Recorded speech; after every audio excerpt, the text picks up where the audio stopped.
श्री शिवाय नमस्तुभ्यम। ओम नमः शिवाय। हर हर महादेव।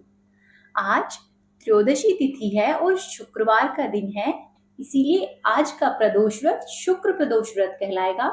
शुक्र प्रदोष व्रत रखने से मनुष्य के जीवन में सुख समृद्धि और सौभाग्य में बढ़ोतरी होती है।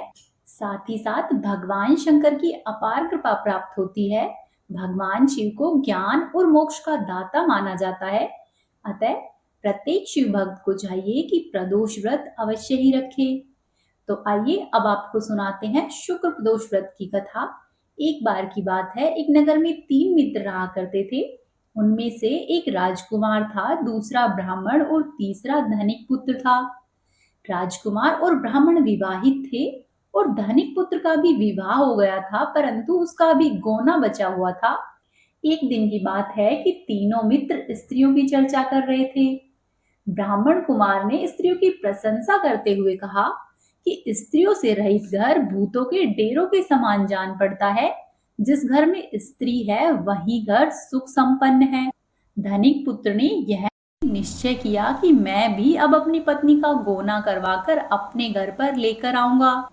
घर जाकर धनिक पुत्र ने अपने माता पिता से अपने विचार बताए। तब उसके माता पिता ने कहा कि बेटा, अभी शुक्र देवता डूबे हुए हैं और ऐसे में बहू बेटियों को उनके घर से विदा कराकर लाना शुभ नहीं माना जाता। परंतु धनिक पुत्र ने उनकी एक बात नहीं सुनी और अपने ससुराल में जा पहुंचा। ससुराल में भी उसे कई बार बताया गया कि बेटा, इस समय में बहू बेटियों को विदा कराना शुभ नहीं होता है, लेकिन वह जिद पर अड़ा रहा और कन्या के माता पिता को मजबूरीवश अपनी कन्या की विदाई करनी पड़ी। विदाई के बाद दोनों पति पत्नी शहर से निकले ही थे कि इतनी ही देर में बैलगाड़ी का एक पहिया निकल गया और बैल की टांग टूट गई। दोनों को चोट लगी, लेकिन फिर भी वे दोनों चलते रहे। कुछ दूरी पर जाकर उन दोनों पति पत्नी को डाकू मिले और डाकुओं ने उनका सारा धन छीन लिया। परंतु फिर भी वे दोनों चलते रहे और जाकर घर पहुंच गए। वहां पर जाकर धनिक पुत्र को एक सांप ने डस लिया। उसके माता पिता ने वैद्य को बुलाया तो वैद्य ने बताया कि 3 दिन में इसकी मृत्यु हो जाएगी। जब ब्राह्मण कुमार को यह खबर मिली तो वह तुरंत ही धनिक पुत्र के घर पर पहुंचा और उसके माता पिता को शुक्र दोष व्रत करने की सलाह दी और कहा कि इसे इसकी पत्नी के सहित वापस इसके ससुराल भेज दो। धनिक ने ब्राह्मण कुमार की बात मानी और अपने ससुराल पहुंच गया। वहां पर उसकी हालत पहले से ठीक हुई और शुक्र प्रदोष व्रत करने और शुक्र महात्म्य से उसके सभी घोर संकट दूर हो गए। शुक्रवार के दिन जो प्रदोष व्रत पड़ता है वह दाम्पत्य जीवन में सुख समृद्धि और सौभाग्य लाता है। अतः प्रत्येक मनुष्य को चाहिए कि सुखी जीवन के लिए शुक्र प्रदोष व्रत को अवश्य ही रखे। अब आप सुनिए प्रदोष व्रत की कथा। एक बार की बात है, एक नगर में एक ब्रह्माणी रहा करती। उसके पति का स्वर्गवास हो गया था, इसीलिए उसका अब कोई सहारा नहीं था। इसी वजह से वह सुबह होते ही अपने पुत्र को अपने साथ में लेकर भिक्षा मांगने के लिए निकल पड़ती। भिक्षा में उसे जो कुछ मिलता उसी से उन दोनों माँ बेटों का गुजारा होता। वह खुद और अपने पुत्र का इसी तरह से पेट पालती रहती। एक दिन की बात है कि भिक्षा मांगकर वह ब्रह्माणी अपने घर के लिए जब वापस लौट रही थी तो उसे एक लड़का घायल अवस्था में कराहता हुआ मिला। ब्रह्माणी को उस छोटे से लड़के पर बहुत दया आई और वह उसे अपने घर पर लेकर आई। वह लड़का विदर्भ देश का राजकुमार था। शत्रु सैनिकों ने उसके राज्य पर आक्रमण करके उसके पिता को बंदी बना लिया था और राज्य पर अपना नियंत्रण कर लिया था। इसी वजह से वह भटक रहा था। राजकुमार ब्राह्मण पुत्र के साथ उस ब्रह्माणी के घर में निवास करने लग गया। फिर कुछ दिनों के बाद एक बार अंशुमति नाम की एक गंधर्व कन्या ने राजकुमार को वन में भ्रमण करते हुए देखा तो वह अंशुमति कन्या राजकुमार पर मोहित हो गई। अगले दिन अंशुमति अपने माता पिता को राजकुमार से मिलाने के लिए लेकर आई। उसके माता पिता को भी राजकुमार पसंद आ गया। कुछ ही दिनों के बाद अंशुमति के माता पिता को भगवान शिव जी ने स्वप्न में आदेश दिया कि राजकुमार और अंशुमति का विवाह संपन्न करा दिया जाए। उन्होंने वैसा ही किया। राजकुमार और अंशुमति का विवाह करा दिया। ब्रह्माणी प्रदोष व्रत करने के साथ ही भगवान शंकर की पूजा पाठ किया करती। प्रदोष व्रत के प्रभाव से ही गंधर्वराज की सेना की सहायता लेकर राजकुमार ने विदर्भ के शत्रुओं को खदेड़ दिया और फिर अपने पिता को भी शत्रुओं के बंधन से मुक्त कराया और अपने पिता के साथ सुखपूर्वक अपने राज्य में निवास करने लगा। राजकुमार ने ब्राह्मण पुत्र को अपना प्रधानमंत्री बना लिया। साथ ही अंशुमति भी अब रानी के पद पर सुशोभित हुई। प्रिय भक्तों, जो भी श्रद्धा पूर्वक भगवान शंकर पर विश्वास करके प्रदोष व्रत रखता है, उसके दिन भगवान शंकर वैसे ही बदलते हैं जैसे ब्रह्माणी के बदले हैं। अब आप सुनिए भगवान शिव जी की अगली कथा के अनुसार एक बार वाशकल नामक गांव में बिंदुक नाम का एक ब्राह्मण रहता था। वह ब्राह्मण बड़ा ही दुरात्मा और महापापी था। वह ब्राह्मण कुमार्ग पर ही चलता था। उस ब्राह्मण की पत्नी का नाम चंचुला था। उसकी स्त्री बहुत सुंदर थी और वह सदैव ही अपने धर्म का पालन करती थी। इस तरह से कुकर्म में लगे हुए उस ब्राह्मण के साथ उसकी पत्नी ने बहुत से वर्ष व्यतीत किए। अपने धर्म के नष्ट होने के डर से वह कभी भी अपने धर्म से विचलित नहीं हुई। लेकिन उसका पति तो दुराचारी था, इसीलिए दुराचारी पति के आचरण से प्रभावित होकर कुछ समय के पश्चात वह स्त्री भी अपने ही पति की तरह दुराचारिणी हो गई। बहुत समय बीत जाने के बाद वह दूषित बुद्धि वाला दुष्ट ब्राह्मण समय के अनुसार मृत्यु लोक को प्राप्त होकर नरक में गया। बहुत दिनों तक नरक के दुख भोगकर वह पापी अंत में एक भयंकर पिशाच हो गया। दूसरी तरफ उस दुराचारी पति की मृत्यु के पश्चात चंचुला बहुत समय तक अपने पुत्रों के साथ अपने घर में ही रहती। एक दिन ईश्वर की कृपा से वह अपने बंधु और बांधवों के सहित एक तीर्थ के क्षेत्र में गई। तीर्थ यात्रियों के साथ चंचुला ने तीर्थ के जल में स्नान किया और अपने भाइयों के साथ इधर उधर घूमने लगी। वहां पर उसने एक देव मंदिर में एक ब्राह्मण को भगवान शिव जी की परम पवित्र और उत्तम पौराणिक कथा कहते हुए सुना। वह ब्राह्मण कह रहे थे कि जो स्त्रियां पर पुरुषों के साथ व्याभिचार करती है, यमराज के दूत उन्हें बहुत कष्ट देते हैं। ऐसा सुनकर चंचुला भय से कांपने लगी। उसने विचार किया कि उसने तो अपने पति के साथ बहुत पाप किए हैं, तो उसे भी उन पापों का दंड अवश्य ही भोगना पड़ेगा। ऐसा सोच सोचकर उसे चैन नहीं था और उसने उस ब्राह्मण से विनती की कि हे प्रभु, आप मेरे ऊपर कृपा करें और मेरा उद्धार करें। मैं आपके प्रवचन सुनकर भय से कांप रही हूँ और इस संसार से मुझे वैराग्य हो रहा है। हे ब्राह्मण देव, मैंने जीवन भर दुराचार किया है। न जाने मेरे मरने के बाद मुझे कैसी कैसी घोर यातनाएं सहनी पड़ेगी और मेरा साथ कौन देगा। हे ब्राह्मण देव, यमराज के उन भयंकर दूतों को मैं कैसे देख पाऊंगी। हे प्रभु, आप मेरा कल्याण करें। चंचुला के इस प्रकार के वचनों को सुनकर वे ब्राह्मण बोले कि हे चंचुला, यह तो बड़े ही सौभाग्य की बात है कि भगवान शंकर की कृपा से शिव पुराण की कथा को सुनकर तुम्हारा मन समय पर ही सावधान हो गया है। हे चंचुला, पश्चाताप ही पाप करने वाले पापियों के लिए सबसे बड़ा प्रायश्चित होता है। साधु संतों ने भी पश्चाताप को ही समस्त पापों का नाश करने वाला बताया है और पश्चाताप से ही पापों की बुद्धि शुद्ध होती है।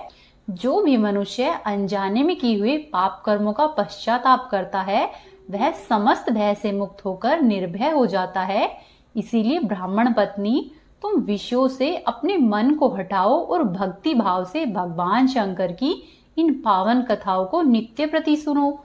इस कथा को सुनने से तुम्हारे चित्त की शुद्धि होगी और तुम्हें मोक्ष की प्राप्ति होगी।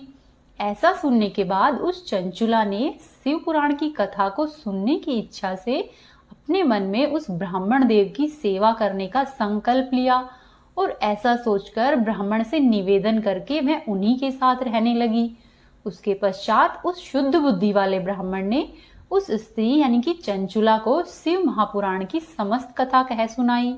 तत्पश्चात समय का चक्र पूरा होने के बाद भक्ति, ज्ञान और वैराग्य से युक्त हुई चंचुला ने अपने शरीर को बिना किसी कष्ट के त्याग दिया।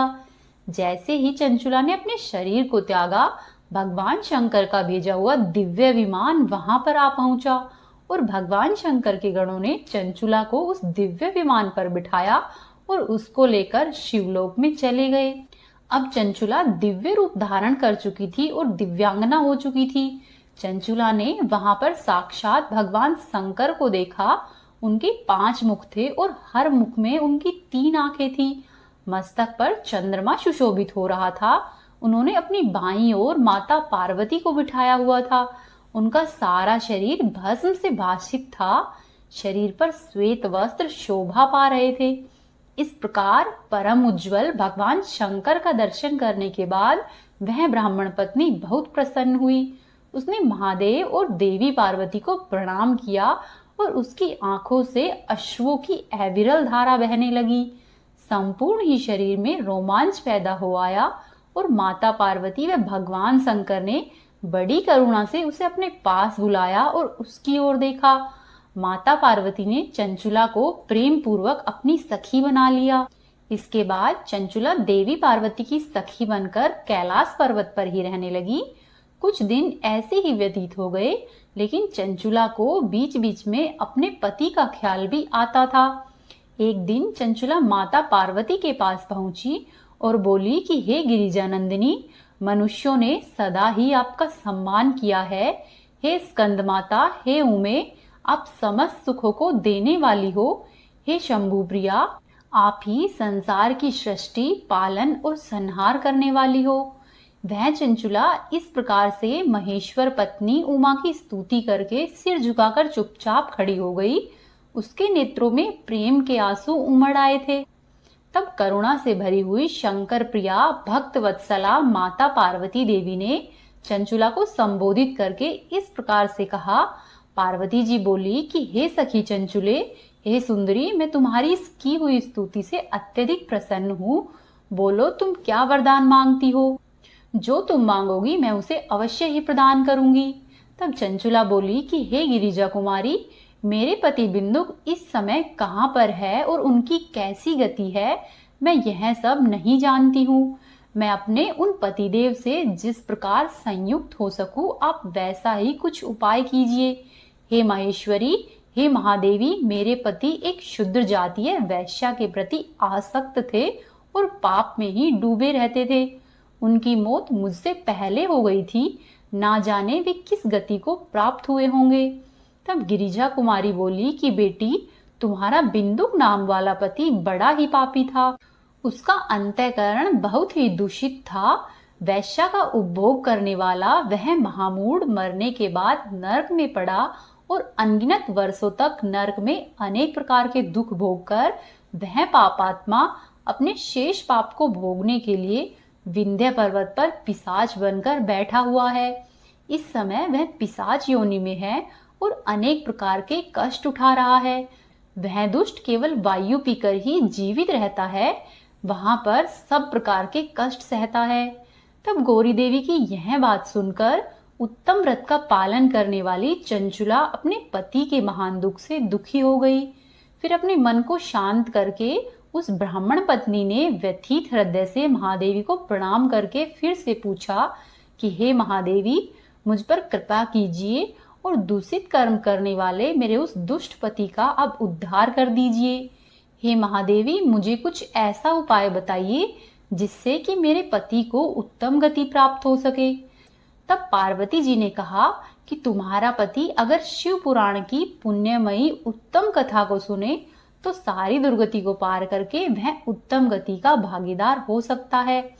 अमृत के समान इन मधुर अक्षरों से युक्त देवी जी के वचन को सुनकर चंचुला ने हाथ जोड़कर मस्तक झुकाकर उन्हें बारंबार प्रणाम किया और अपने पति के समस्त पापों की शुद्धि तथा उत्तम गति की प्राप्ति के लिए पार्वती देवी से यह प्रार्थना की कि हे महादेवी, मेरे पति को शिवपुराण सुनाने की व्यवस्था करवा दीजिए।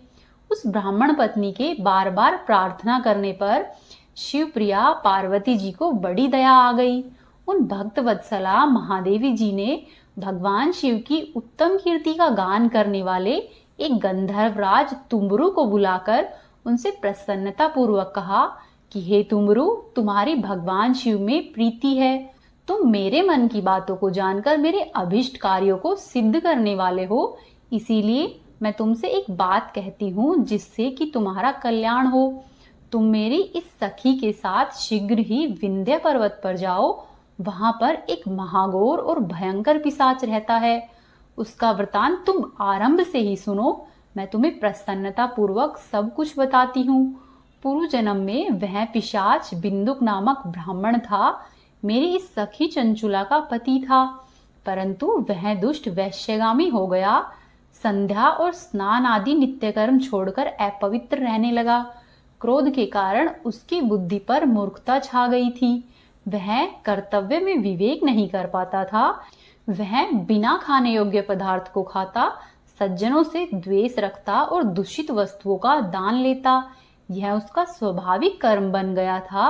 वह अस्त्र और शस्त्र लेकर हिंसा करता, बाएं हाथ से खाता, दीनों को सताता और क्रूरता पूर्वक पराये घरों में आग लगा देता था।